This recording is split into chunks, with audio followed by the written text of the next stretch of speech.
유사 그리스도인 네 번째 시간 우리가 함께 말씀을 나누도록 하겠습니다. 자라는 시간이 있고 채워가는 시간이 있습니다. 물론 자랄 때에도 채워져야 자라게 되지만 자라는 것이 마무리되게 되면 본격적으로 채워야 하는 시간이 오게 됩니다. 아이들은 자라는데요. 어느 정도 나이까지 한 20세 전후까지 신체적으로 자랍니다. 그런데 신체만 자라는 것은 아니라 생각도 자라죠. 점점 자기 중심에서 가족을 생각하고 또 점점 큰 사회 공동체의 질서에 적응해 가면서 자라게 됩니다. 지식을 받아들이면서 이해하는 능력도 점점 커지게 됩니다. 간단한 것만 이해하다가 점점 복잡한 것을 이해하게 됩니다. 우리 생각과 그리고 이해하는 것에 대한 그런 이해 능력을 예를 들면 추상적인 개념을 이해하는 데에는 한 11세 전후부터 추상적인 것을 생각하고 그 개념을 이해할 수 있다고 생각합니다. 형이상학적인 개념들이 있죠. 그리고 또한 그런 것들을 현실적으로 이해하는 데에는 조금 시간이 필요하다는 것입니다. 우리가 신앙적으로 생각해서 유치부 아이들이나 초등학교 저학년 아이들에게 삼위일체 교리라든가 그리고 하나님께서 사람의 몸을 입고 오신 성육신의 사건, 성령님께서 보이지 않지만 분명히 존재하고 계시는 것, 이러한 내용들을, 추상적인 내용들이 실제로 일어나는 내용들을 이해하기 위해서는 어느 정도의 지식과 또한 성장이 필요합니다. 자랄 때가 있습니다. 지식이 성장하게 되고 도덕적인 면이 성장하게 되고 사회적인 면이 성장하면서 신체가 같이 성장합니다. 우리나라 환경을 보면은요, 보통 20세를 전후해서 더 큰 사회로 나아가면서 성장의 폭이 더 빨라질 때가 있습니다. 학업적으로도 그 시기가 지나가게 되면 보다 전문적인 지식을 배우게 됩니다. 더 큰 도덕성과 윤리성을 요구합니다. 그리고 20세가 지나게 되면 자신의 삶에 대한 더 높은 수준의 충실도를 기대합니다. 그런데 모든 사람들이 이러한 기대대로 자연스럽게 성장하는 것은 아닙니다. 쉽게 말하면 우리나라에서는 20세가 넘으면 성인의 시기가 찾아왔다 이렇게 말하고요. 성인의 시기는 굉장히 오랫동안 수십 년 동안 이제 유지되게 되는데 그 모든 시간 동안 신체적인 체험이 끝난 다음에 또한 우리의 정신적인 생각의 기본적인 성장이 끝난 다음에 우리의 모든 성인기 가운데서 우리의 내면을 계속해서 채워갈 수 있느냐, 이것은 우리가 여러 가지로 생각해 보아야 할 문제입니다.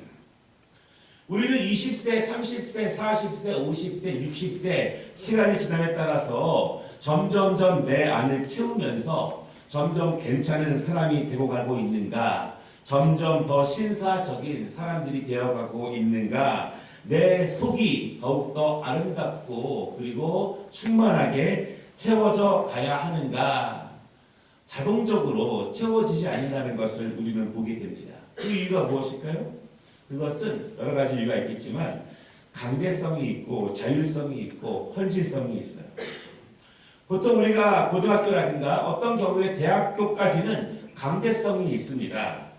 국가적인 법과 가정의 기대라고 하는 강제성 때문에 또한 자기의 미래를 설계하고 자신의 미래의 삶을 살아가기 위해서 어쩔 수 없이 거기에 강제적으로 투여하는 내 노력과 헌신이 있습니다. 그런데 그러한 강제적인 시간이 지나게 되면은 그 지난 이후에는 자기 자신을 채워가는데 실질적으로 많은 어려움의 시간들이 있습니다. 물론 대학에 가서 전문적인 것을 공부하기도 하고 회사에서 일을 배우기도 하고 가정에서 육아를 하면서 행복한 가정을 만들어가고 사회에서 친구들과 교제하면서 취미를 배우고 여러 가지 전문적인 지식과 경험들이 쌓이고 사회 전반에 관한 지식들이 채워질 수는 있습니다. 한 분야라든가 특정한 분야에 대해서 내가 높은 수준의 지식을 가질 수는 있는데 그렇다고 해서 우리가 정말 괜찮은 사람으로 성장해 가는가, 괜찮은 노년의 모습으로 성장해 가는가, 나를 통해서 내가 있는 공동체가 정말 높은 수준의 아름다움을 추구하는 모임이 되고 있는가, 이것은 좀 다른 문제라는 것입니다. 정말 시간의 흐름에 따라서 내 안에 인격적인 채움이 계속 발생하고 있는가 이런 것이에요. 한 가지 예를 들어보면은 여러 가지 발달 단계들이 있는데 그 중에서 콜버그라고 하는 학자가 도덕성의 발달을 이야기합니다. 유아기부터 노년에 이르기까지 한 6단계 정도의 도덕성의 발달을 이야기해요. 처음에는 작은 수준의 도덕성이지만 점점 학교 공동체 그리고 사회 공동체 더 큰 공동체로 나아가면서 우리의 신체적인 신앙적인 발달과 함께 도덕성이 발달하는가. 그런데 이렇게 이야기합니다. 총 6단계쯤 되는데요. 굉장히 많은 사람들이 많은 성인들이 3단계 정도의 도덕성에서 멈춘다고 하는 것이에요. 사실은 모든 학자들이 말하기를 건강하고 살만하고 윤리적인 국가 체계를 유지하기 위해서는 도덕성이 4단계 정도는 유지가 되면 좋은데 그렇지 못한 나라들, 그렇지 못한 사람들이 많다라고 합니다. 이것은 어떠한 경제적인 수준이라든가 사람들의 학력 수준으로 나타내는 것은 아닙니다. 총체적으로 그 문화 가운데 그 사람 가운데 그 가정의 전통과 습관 가운데에서 지식적인 체험과 인생에 대한 체험 그리고 가치관의 체험에 대한 그 사람의 어떠한 습관들 그 사람의 유형들 그 사람의 삶의 모습들 그 모습에 따라서 개인의 도덕성과 가정의 도덕성과 국가의 도덕성이 달라진다라고 이야기해요. 20세 이후에 60세, 70세, 80세까지 굉장히 오랜 성인 기간을 지나면서 우리는 자동적으로 그렇게 성장하지 않는다고 하는 것입니다. 물론 20세 전에는 강제성이 있기 때문에 헌신성이 있기 때문에 성장할 수 있지만 자율성으로 접어드는 그 시간 동안에는 내가 자동적으로 성장하기는 너무나 어려운 거예요. 신앙적이면은 더욱더 그렇습니다. 왜냐하면 신앙적인 예배 출석, 우리가 공헌하는 것, 봉사하는 것, 빠지는 것, 우리는 어떤 강제성을 가지고 말하지 않습니다. 철저한 개인의 자율성에 근거하고 그리고 하나님을 향한 헌신성에 근거합니다. 그러므로 우리가 성인기가 지났다고 해서 날마다 자라는 것은 아니라는 것입니다. 어느 정도의 늘 정체되어 있다는 것을 우리가 알게 됩니다. 좀 서론이 길었는데요. 오늘 우리가 유사 그리스도인에 대해서 함께 말씀을 나누고 있는데 신앙적으로 많은 진보를 이룬 사람인데 그렇게 보이는데 그런 사람들도 유사 그리스도인일 수 있을까라고 하는 그런 질문입니다. 오늘은 그 중에서요 2가지만의 진보에 대해서 함께 살펴보려고 합니다. 첫 번째로는요 하나님에 대한 지식, 예수님에 대한 지식, 성경에 대한 지식 그 분야에 탁월한 진보를 이룬 사람인데 그런 사람들도 유사 그리스도인일 수 있을까 이런 이야기예요. 자, 신학생들에게 자주 하는 말이 있어요. 하나님에 대한 학문을 배워가면서 머리가 뜨거워질수록 가슴도 뜨거워져야 하고 가슴이 뜨거워지면 손과 발이 함께 뜨거워져야 한다 이 논리입니다. 하나님 말씀을 열심히 배우는데 내 마음이 뜨거워지지 않을 수 있을까? 내 마음이 뜨거워지고 있는데 내 손과 발이 뜨거워지지 않고 있을까? 이것입니다. 하나님 말씀이 살아있는 말씀이고 생명력 있는 말씀이고 능력 있는 말씀이라면 하나님의 말씀, 하나님에 대한 지식으로 내 머리만 높아지는 것은 아니기 때문에 그렇습니다. 그런데 오늘 본인의 말씀을 드린 것처럼 성경은 우리의 신앙은 아는 것과 믿는 것과 능력 사이에 많은 괴리감이 있다는 것을 보게 됩니다. 요한복음 17장 3절에 이런 말씀이 있어요. 영생은 곧 유일하신 참 하나님과 그의 보내신 자 예수 그리스도를 아는 것이라. 우리의 영생이 어떻게 주어지느냐, 우리의 영원한 삶이 어떻게 주어지느냐, 우리의 영적인 육적인 강건한 삶이 어떻게 주어지느냐, 그것은 예수 그리스도를 아는 것이다 그렇게 말합니다. 물론 이 아는 것은 지식적인 것을 말하는 것이 아니에요. 지식되는 것이 믿어지는가, 지식적인 것이 내 안에서 관계되는가, 지식적인 것들을 내가 경험하고 있는가 이것입니다. 요즘 미국에서 유명한 공대들이 있잖아요. MIT 공대라든가 칼텍이라든가. 문제가 이것이에요. 수많은 수학 천재들이 있습니다. 과학 천재들이 있어요. 굉장히 어려운 문제들을 이제 해결해 냅니다. 그런데 실전에 나가서 산업 현장에서 과학 현장에서 알고 있는 공식들이 그 현장에서는 전혀 풀어내지 못하고 있는 것입니다. 영생은 이 하나님의 능력은 진정한 그리스도인의 은혜는 지식 가운데 우리의 머릿속에 있는 것이 아니라 그것을 그리스도와 더불어 우리의 삶에서 경험하고 이루어가고 함께하는 것. 즉 머리가 뜨거워지면서 동시에 마음이 뜨거워지고 마음이 뜨거워지면서 동시에 내 손과 발이 함께 뜨거워져 가는 온 몸의 온전성에 있어서 역사하는 것이지 한쪽으로만 치우친 것이 아니라는 것입니다. 여러분 손과 발만 뜨거우면은요 머리도 뜨겁게 해야 되고 가슴도 뜨겁게 해야 합니다. 내가 머리만 뜨겁다면 내 가슴이 뜨거워지지 않는 이유와 내 손과 발이 뜨거워지지 않는 이유에 대해서 우리가 한번 깊이 생각해 볼 필요가 있습니다. 바울은요 바리새인들의 이런 점을 지적합니다. 로마서 2장에 보면은요 유대인이라 칭하는 내가 율법을 의지하며 하나님을 자랑하며 율법의 교훈을 받아 하나님의 뜻을 알고 지극히 선한 것을 좋게 여기며 하나님 말씀에 대해서 의지하고 자랑하는 능력들이 그들에게 있지만 그것이 진정한 그리스도인의 능력이 그들에게 나타나는 것은 아니다. 그렇게 말하고 있습니다. 예수 그리스도를 안다고 하는 것, 영생에 대한 것은 그분을 영적인 은혜로 만나고 우리의 삶의 자리에서 만나는 거예요. 예수님의 은혜를 시험 볼 때 만나고 공부할 때 만나고 일할 때 만나고 친구들과 취미생활할 때 만나고 그 자리에서 만나는 것입니다. 우리가 기억해야 될 것은요. 성경적인 지식이 꼭 구원의 지식이 아닐 수는 있다는 것입니다. 신학적인 지식이 구원의 지식은 아닐 수 있고 오랫동안 신앙생활한 교회에 대한 지식이 구원의 지식이 아닐 수는 있습니다. 세상적인 높은 수준의 지식은 더더욱 구원의 지식이 아닐 수 있어요. 제가 토론토에 있을 때 저희 교회에 유명한 박사님이 한 분 계셨거든요. 공대 박사님인데 신앙생활은 별로예요. 그런데 모든 분들이 그를 지켜 세웁니다. 왜냐하면 세상적으로 높은 수준의 지식이 있기 때문에. 그렇다고 해서 그것이 그분의 지식이 구원의 지식은 아닐 수 있습니다. 야고보는 우리의 믿음에 대해서 실제적으로 이야기합니다. 네가 믿음이 있다면, 당신이 믿음이 있다면 너의 삶의 능력으로 보이십시오. 하나님에 대한 지식이 있다면, 머리에 뜨거움이 있다면 성실한 예배 생활의 뜨거움으로 보내십시오.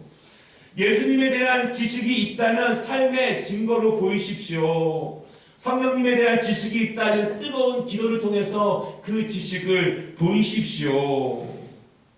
이렇게 우리의 성인기의 삶은 시간이 지난다고 해서 자동적으로 채워지는 것이 아니라 예수 그리스도를 아는 특별한 관계 가운데서 우리가 채워진다는 것입니다.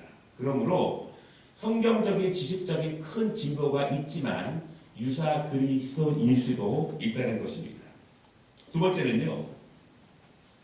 큰 은사를 받은 사람, 큰 은사를 경험한 사람도 유사 그리스도일 수 있다는 것입니다. 여러분, 은사 가운데서 가장 대표적인 것이 기도의 은사일 수 있어요. 그러나 이 은사를 가지고도 유사 그리스도일 수 있습니다. 우리는 지난주 바리새인의 기도와 세리의 기도를 잠깐 보았습니다. 그런데 그 바리새인의 높은 기도, 높은 수준의 기도, 열심히 있는 기도, 그럼에도 불구하고 그는 예수님으로부터 의로운 사람이라고 하는 평가를 받지 못했습니다. 은사가 그 사람의 진정성과 그 사람 안에 있는 하나님의 능력을 나타내는 것은 아닐 수 있다는 것입니다.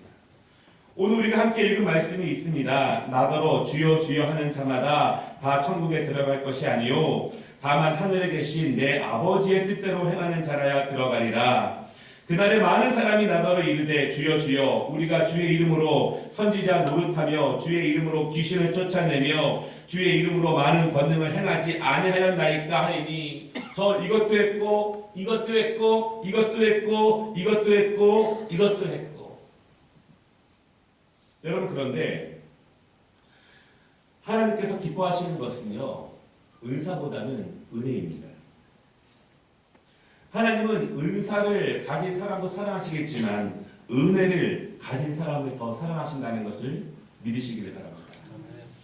누군가를 성경 지식으로 평가하고 비판하는 것보다 더 사랑하고 더 용서하고 더 섬기는 은혜 있는 사람을 더 사랑하신다는 사실을 여러분 기억하시기를 바랍니다. 방언을 못해도 괜찮습니다. 똑똑한 한국말로 하는 것이 훨씬 더 은혜로울 수 있습니다. 예언의 은사와 통변의 은사를 못해도 괜찮습니다. 가르치는 은사를 잘 못해도 괜찮습니다. 정작 우리에게 필요한 것은 은혜가 필요하다는 것을 잊지 말아야 합니다. 하나님의 은혜를 알 수 있는 은혜를 가진 사람, 하늘로부터 내려오는 은혜를 사모할 수 있는 마음을 가진 은혜를 가진 사람, 예배를 통해서 하나님의 은혜가 온다는 것을 아는 은혜, 기도를 통해서 하나님의 영적인 은혜가 우리에게 임한다는 것을 아는 은혜, 성경을 통해서 더 큰 은혜의 자리로 나갈 수 있다는 것을 아는 은혜.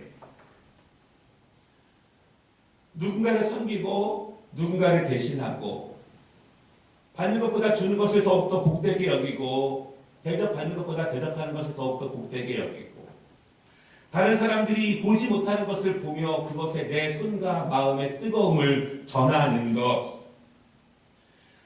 하나님을 아는 은혜가 은사보다 더욱더 귀중하다는 사실을 여러분 믿으시기를 바랍니다. 저도 하나님 말씀을 보고 우리 교회를 섬기면서 정말 어떤 교회가 하나님이 기뻐하시는 교회일까 생각해 보면 결국은 은혜가 넘치는 교회가 하나님이 기뻐하시는 교회 같아요.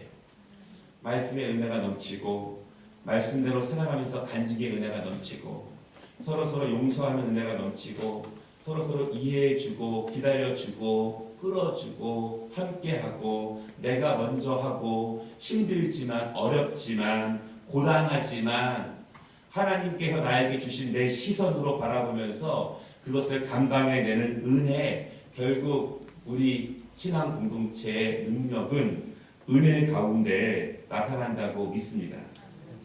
진정한 은사는 자기 자신의 신앙만을 위해서 사용되지는 않습니다.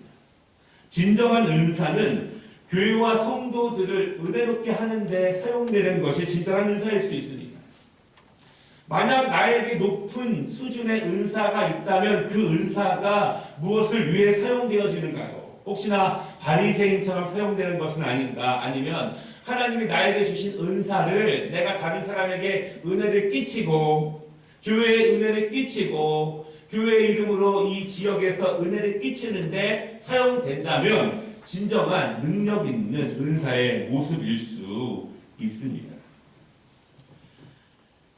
말씀 마치겠습니다. 무엇이든지 처음 입문하고 처음 배우기 시작하면 어느 정도는요, 시간의 흐름에 따라서 자동적으로 자랍니다. 60에 무엇을 시작해도 열심히만 하면 자동적으로 어느 정도는 성장합니다. 그런데 많은 분들이 어느 정도 이상 가면 다 멈추게 됩니다. 물론 우리가 가정생활과 사회생활에 집중하다 보면 내 내면의 체험에 우리가 집중하지 못할 때가 있고 또한 내 삶에서 그리스도를 생명으로 여기고 그분의 역사가 내 안에서 내 삶 가운데 나타나는 것에 집중하지 못할 때가 있습니다. 그러나 여러분, 우리가 어른이 되고 직분을 받고 30세, 40세, 50세, 60세가 된다고 해서 우리의 신앙적인 체험이 자동적으로 이루어지는 것은 아니라는 사실을 여러분 믿으시기를 바랍니다. 우리는 그래서 70세가 돼도 80세가 돼도 성경 공부하고 또한 그 말씀을 통해서 봉사하고 사역해 나가는 것이 거기에 있습니다. 가장 우리가 주의해야 될 것은요, 이 정도면입니다. 이 정도면. 다른 사람과 비교해서 우리 셀에서 우리 남녀 전도회에서 우리 교회에서 이 정도만 유지해도, 그런데 정말 그런 마음이 우리 안에 많다면, 정말 많다면 내 안에 그리스도와 나와의 이 관계 가운데에서 영적인 은혜가, 삶의 은혜가 자연스럽게 흐르고 있는가에 대해서 우리가 여러 가지 점검해 볼 필요가 있습니다. 사실은 그런 용어들은요, 하나님과 나와의 영적인 흐름, 은혜의 흐름이 단절될 때, 막힐 때 생겨나는 그러한 은혜입니다. 은사보다 중요한 것은 은혜이고, 우리는 물론 은사를 더 키워나가야겠죠. 교사들의 은사, 성가 대원들의 은사, 교회에서 사역하는 은사들도 더 높은 수준으로 우리가 더 키워나가야 할 것입니다. 그러나 은혜는 더 중요할 수 있어요. 나의 성경적인 지식이 다른 사람을 살리는 은혜로 나타나고, 나의 은사들이 다른 사람을 위해 낮아지고 섬기는 은혜로 나타나고, 나의 기도가 나뿐만 아니라 다른 연약한 영혼들을 살리는 은혜로 나타난다면 그것이 유사 그리스도인이 아니라 진정한 그리스도인의 모습일 것입니다. 이러한 은혜가 이 한 주간에도 12월에도 충만하시기를 주님의 이름으로 축원합니다.